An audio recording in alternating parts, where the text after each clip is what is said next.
So, I'm going to talk with you today about web archives, which are a powerful tool for making computer scientists laugh at conferences early in the morning, I hope. So, over here we have the evolution of ACM.org from 1996 to 2017, going from server side image maps on the left to blockchains on the right. No, too early in the morning? Okay. But web archives are used in a variety of really socially important contexts as well. They're used in journalism for research and for citation. Journalists, for example, cited web archives in reporting on changes to US government websites after the inauguration this year. Scholarly work often uses web archives for durable citations and feature articles. So, those are really high quality articles on Wikipedia. Often make reference to the Wayback Machine. About 14% of the that's the references on feature articles. Those are like that's the plurality of references. And then they're often used as evidence in legal cases, criminal and civil and all sorts of other cases. And so these web archives appear in all kinds of socially important places in our society that are critical to our ability to function as a free society. And so because of this, people might have manipulations or might have motivations to manipulate web archives. And so we wanted to ask, how might they do so? In this work, we decided to focus on the Wayback Machine, which is a web archive that's been around since 1996. It's sort of the most popular and general web archive out there. It's accessible to anyone. You can bring it up right now at web.archive.org and check out all sorts of websites from across the last 21 years. And importantly, it captures not only the content and the appearance of websites, but also their behavior. It captures scripts and HTTP headers and style sheets and all of these things. And so when your browser loads a page from the Wayback Machine, it's actually rendering it just like any other page. You can think of the Wayback Machine as sort of doing a proxying task, except through time instead of between servers. And the reason that we focused on it primarily is that it's the model for pretty much every other major web archive out there. Not every single one, but there are a large number of them for governmental, national web archives and for university web archives. They, for the most part, use a variation of its techniques or a fork of its code. And so any attacks we discover here to manipulate the Wayback Machine should be generalizable to the rest of to many, many other web archives. Okay, I'll give you the talk in about 45 seconds. And then you can go home, go back to sleep. So web archives are used for important things. People might want to manipulate them. Let's figure out how they might do that. We studied the Wayback Machine. We studied web archives. We discovered multiple vulnerabilities that would allow someone to deceive you as to what is to deceive clients about what is actually inside of the archive from the web of the past. We developed the theory and the practice of exploiting those vulnerabilities, taking over websites, being able to control what is seen in the past. And then we measured the prevalence of these vulnerabilities across time, looking at these snapshots, and found that they're very, very common. And so finally, we explored the space of defenses, and we've disclosed this work to the Wayback Machine, and they've been amazing. They've jumped on top of this and deployed a number of defenses. So I'll actually tell you about the defenses that they've deployed and the ways they've fixed some of these issues, which has actually fixed some issues that have been some inconsistencies that have been in the Wayback Machine for decades. Okay.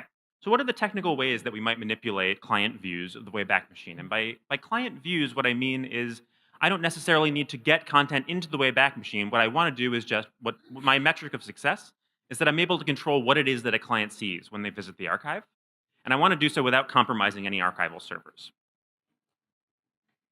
So as an example, here's Reuters.com from 2011. This is an example in the paper where we have a demonstration attack in a screenshot.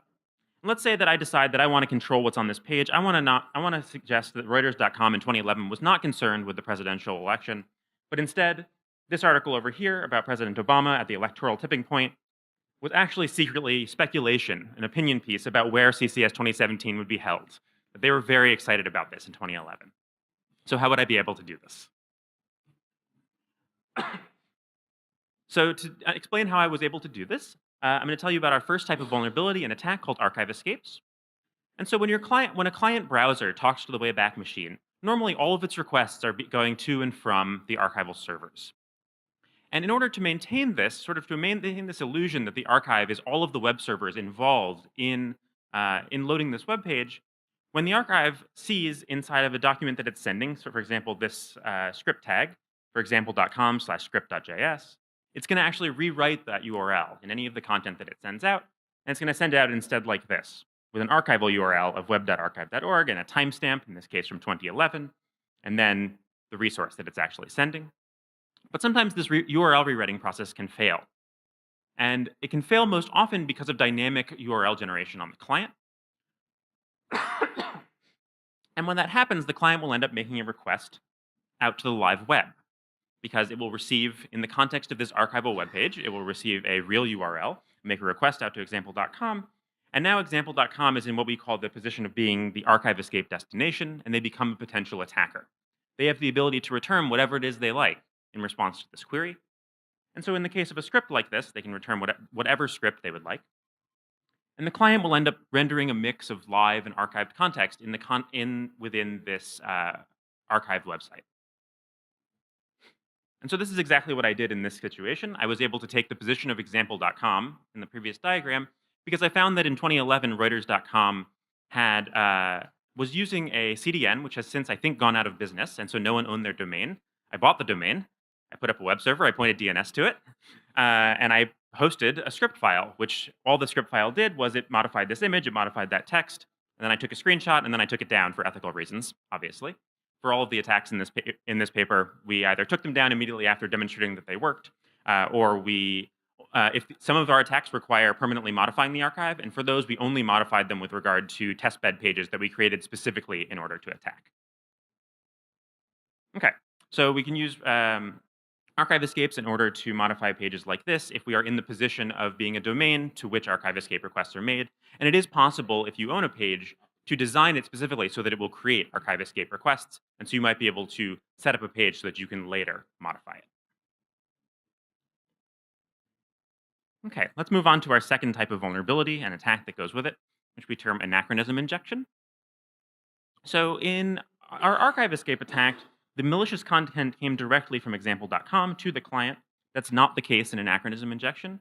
Instead, the example.com, our potential attacker, is going to send content to archive.org embedded in its database in a clever way, such that the archive is going to provide that data to the client.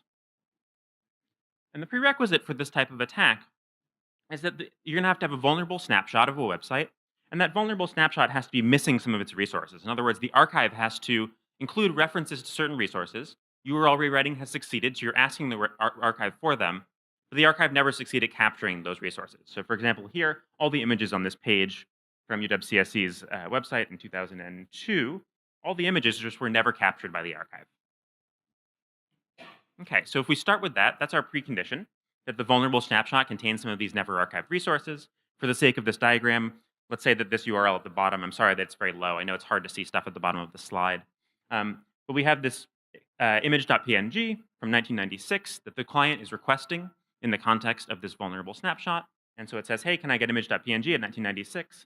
And the Wayback Machine says, sorry, I just never captured that resource ever over the course of my time as an archive. Here's a 404 error. So example.com sees this and says, this is an opportunity. I can inject whatever I want for that resource. And here's how I'm going to do it. First, I'm example.com, and this resource is from example.com. So I'm going to craft malicious content, and I'm going to host it on my web server at example.com/image.png. And then I'm going to go to the archive, and I'm going to say, hey, you have this feature, save page now. This is this API and this UI, where I can ask you to explicitly capture any particular resource right now. And so I'll go ahead and do that with my malicious version of image.png as example.com. And the archive its crawler will go out and grab that and put it into the archive, and it will assign it a timestamp. So for example, we'll end up with this capture at the top of image.png from today, from 2017, November 2. And now what will happen next time the client asks for this page is the Wayback Machine is very helpful. It will say, hey, I don't have a 1996 version of this resource, but I do have other versions of it. And the reason it does this is because very often the sub-resources of a page aren't captured at exactly the same time as the enclosing page. And so to be helpful, it does what we call nearest neighbor timestamp matching. It just finds the closest timestamp match, and it delivers it. So this time when we ask for image.png at 1996, the Wayback Machine will respond and will say, hey, wait, I don't have 1996, but here, 2017 is just as good, right? And so the client will request this vulnerable resource, get the anachronistic malicious content and display it. And so that could be any sort of resource that has never been originally captured. And because there was never any capture beforehand, there was no capture at all beforehand, and this is the first one that gets created, it will always be the closest match to that original one, so it will always be the one that's delivered to clients from now on. Okay. So I'm going to talk a little bit about the prevalence of these vulnerabilities that we've talked about, and I'm going to focus on the strongest types of vulnerabilities that we study in the paper, so that we sort of have this guarantee that these figures that I'm showing you are about very particularly strong vulnerabilities. They're not including sort of little vulnerabilities where you can just change a small amount of stuff about a page.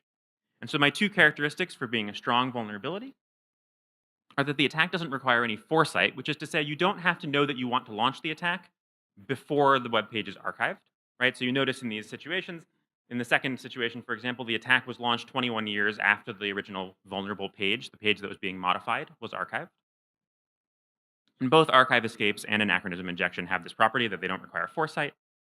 And then second, I want to only measure, for now, attacks that gain complete control of the snapshot. In other words, I want the vulnerable resource that I get to inject as the attacker to be a script or a style sheet so that I can execute arbitrary JavaScript on the client and change the page in any way that I please, rather than just replacing, say, a single image. Okay, so how prevalent are these strong attacks? In this figure on the x-axis, I have the timestamps of the snapshots I'm looking at.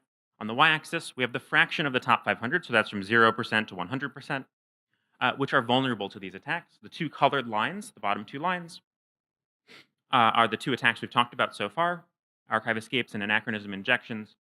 And their union is the black line, so all domains that are vulnerable to one, the other, or both. And so I'll point out a few things on this figure. First is that of recently captured snapshots, 70% of them are vulnerable to one of these attacks. Most of them are vulnerable to archive escapes. Of all the domains that we looked at over this whole time period, 38% of them are vulnerable at some point to one of these strong attacks. And we also looked at somewhat less popular sites. We sampled from the top million over the last 7 years of snapshots, and we found that 65% of them are vulnerable to one of these strong attacks. And so what this means is that at least one domain is capable of taking complete control over the web pages of these sites in the Wayback Machine. And I'll just comment a little bit briefly on the trends here, some hypotheses about why these trends are.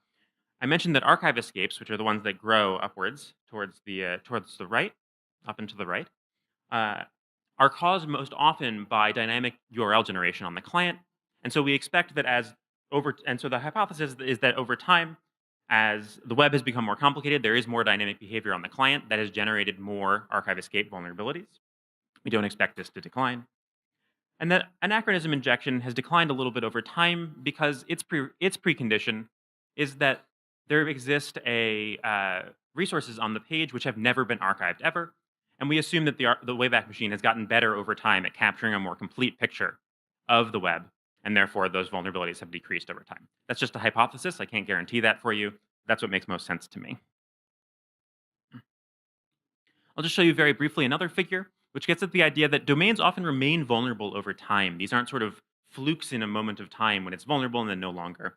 On this figure, we have the same x-axis, but on the y-axis, we have the number of domains in a particular year that were also vulnerable in the previous year. So the higher this is, the more continuity there is in what domains are vulnerable per year. And we see that it's often 40, 50, 60, 70% or more. And so my implication from this is that these vulnerabilities are structural. They're consequences of something structural about the way these websites are built. They're not just going to go away randomly. They're not sort of flukes of content or something like that. They're inherent to the design of the websites. And that means that we need to take a persistent sort of logical step in order to remove them. Okay. So I'll tell you now about one last type of attack, which I will share. Which I share. It's a little bit weaker than the other attacks that we've discussed, but it's still interesting for the defenses that we're going to discuss. I think it leads to some interesting lessons and defenses. So if you imagine that you have a website, like say theonion.com is always my favorite example website, if I have to choose one, and they have an iframe that embeds evil.com in their website. And evil.com is evil, of course, and so they want to do things like mess with the Onion's logo. They might want to do something like reach outside of their iframe and change their logo to say America's worst news source instead of America's finest news source. On the live web, they won't be able to do so, right? Because of the same origin policy. The content in the iframe is served from evil.com. The content for the website is served from theonion.com. The browser sees this difference. It recognizes that they are mutually distrustful, and it disallows them from modifying each other's content.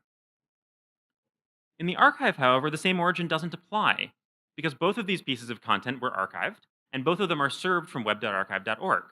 And so the browser, even though they come from mutually distrustful domains originally, this proxying process that the browser that the archive's doing, sort of layered on top of the web, is making them appear to come both from the archival domain.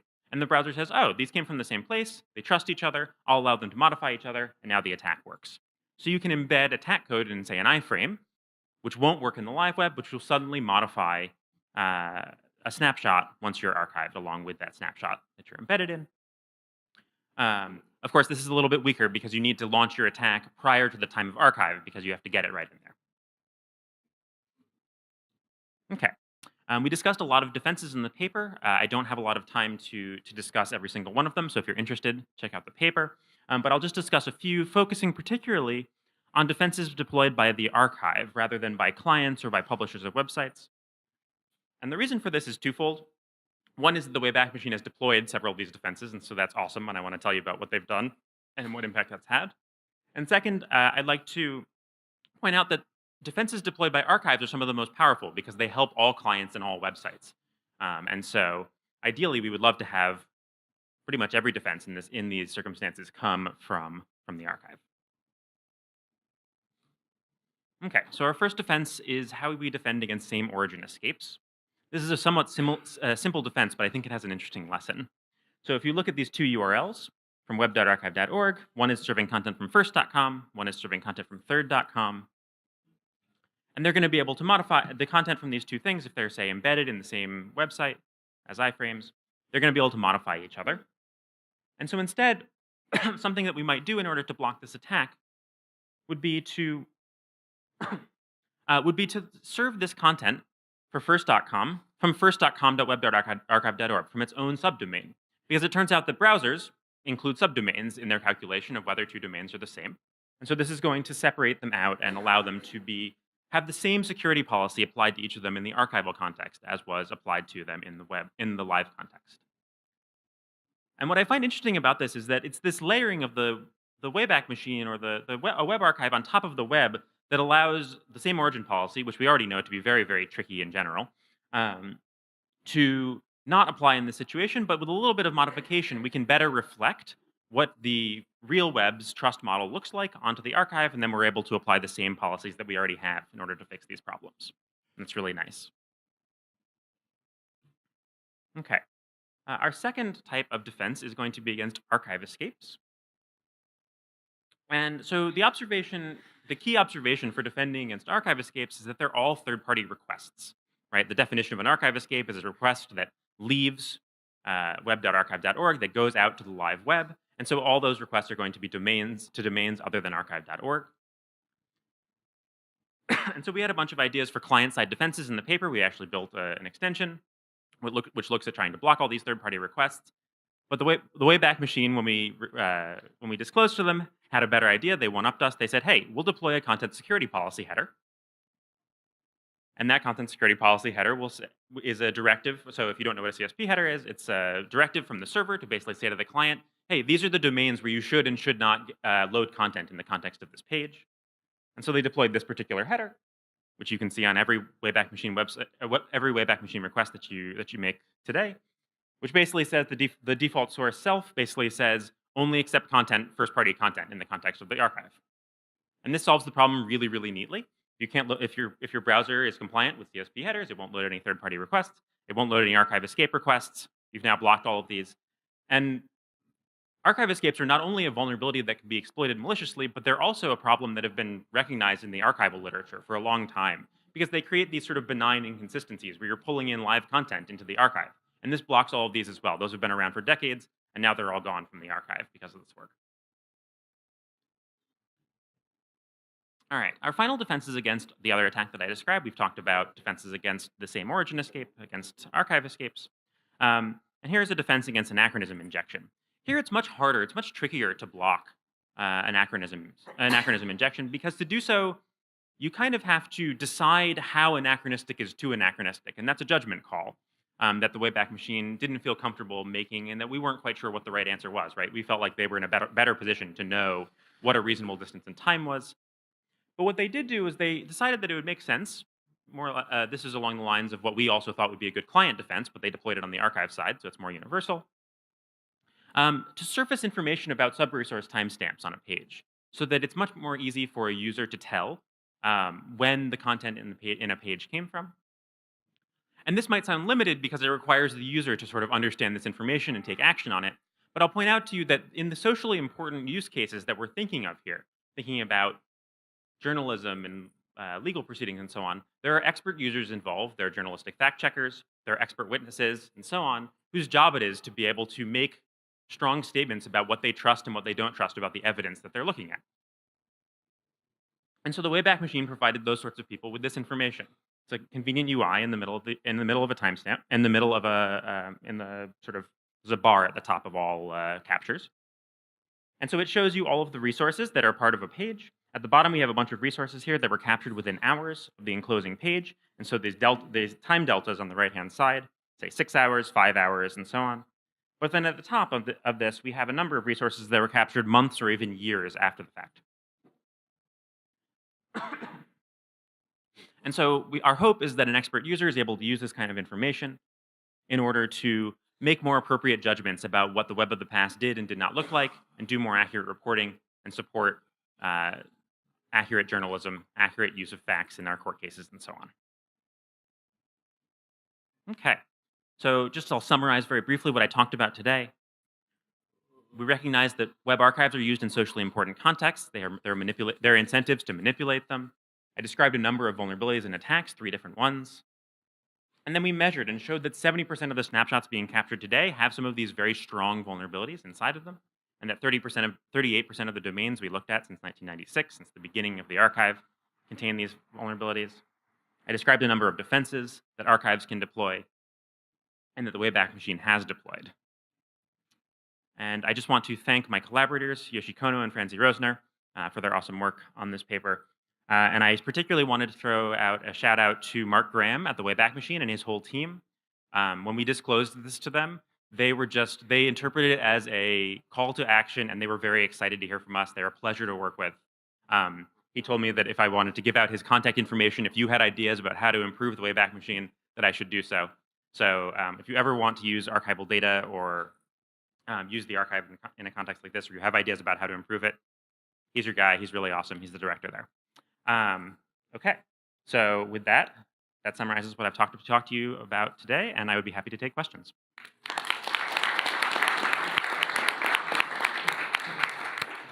Hi, Ben Stock from CISPA. Really interesting work. I was wondering, so you talked about I would call it theoretical attack surface with these archive escapes, right? You have one example.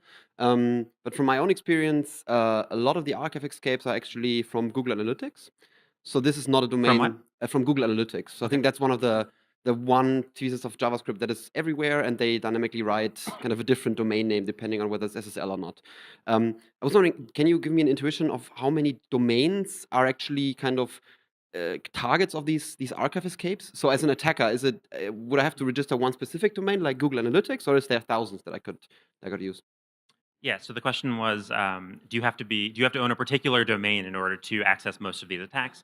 They definitely are focused on particular domains. It's sort of a heavy hitter, long tail distribution, like many things are on the web. So there are a number of domains which are very, very commonly appearing as the attack domain, and then there's a long tail of things that for other spots. So your intuition is right that there are particular domains who would be really, really nice to be. I think one observation that I would point out is that sometimes these are first parties, sometimes these are third parties, but I think there are reasons for a lot of different entities to want to manipulate things.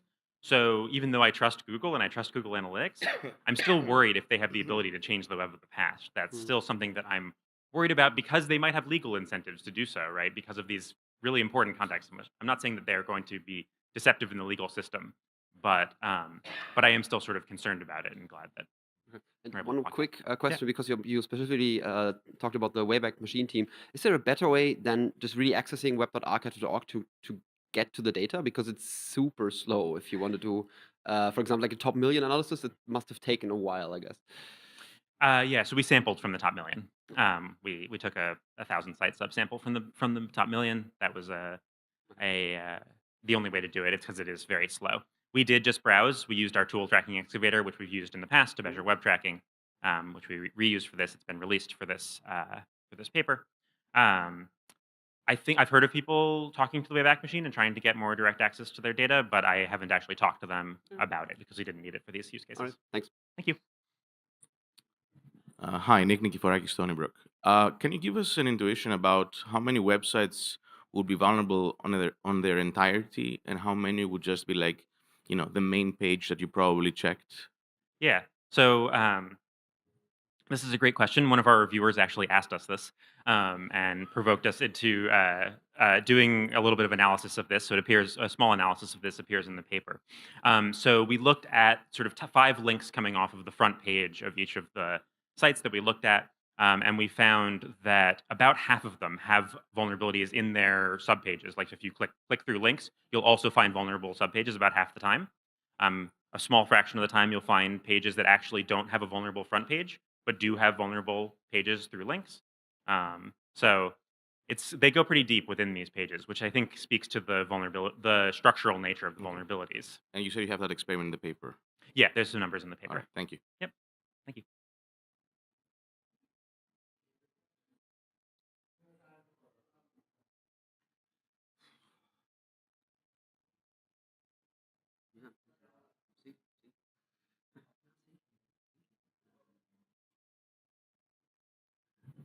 Right. So my question is the Wayback Machine the only archive that's popular now? And is there any spec about how archives should archive content? Is there something? Is there any spec about how the archives, is there any specifications about how archives should work, or is it just a one website thing? Yeah. So as I mentioned, the Wayback Machine. So there are a couple of different things here. Wayback Machine's code and structure are used by a number of other national and university archives. And so these attacks, I think, should apply pretty directly onto them. We haven't actually attempted these attacks against any of them. But from looking at their code and looking at the way they're structured, they should work essentially the same. In terms of specification and protocol, there's some standardization in the archival space around how this works. There's also a coalition where there are some APIs where you can query across multiple web archives and sort of get stuff from all the different web archives and pull it together and be able to access content from any of them. So, yeah. Cool. Thanks. Thank you. I have actually one more question. Sure. Oh, sorry. Oh, okay. Wait. There's Thanks. one more question. One more. So I was wondering about one thing. So I think the crawler, oftentimes might archive a certain resource because I mean it's accessed right by the crawler, but then the URL rewriting fails. Do you know whether the Wayback Machine team is actually considering kind of going over the already archived HTML pages and like modifying the JavaScript source code such that it does indeed then use the archived version? So the question was, so you can have a resource preserved, but the URL rewriting fails. Yeah. Is the Wayback Machine thinking about doing something like modifying the JavaScript in pages to make sure that that URL rewriting succeeds on the client? That's actually something we discuss in the paper. We proposed that as an idea that you could do. I think that it would be a great idea. I think it's probably pretty challenging. I'm not the person to do it. I don't have expertise in that area, but I haven't talked to them about whether or not they think that's something that they would be comfortable doing. I imagine they might be worried about sort of serving modified content of scripts, but perhaps they could wrap them somehow and capture some of and sort of it seems like something that would be possible to do. Right. Thanks. Yeah. All right. Let's thank the speaker one more time then. Thank you.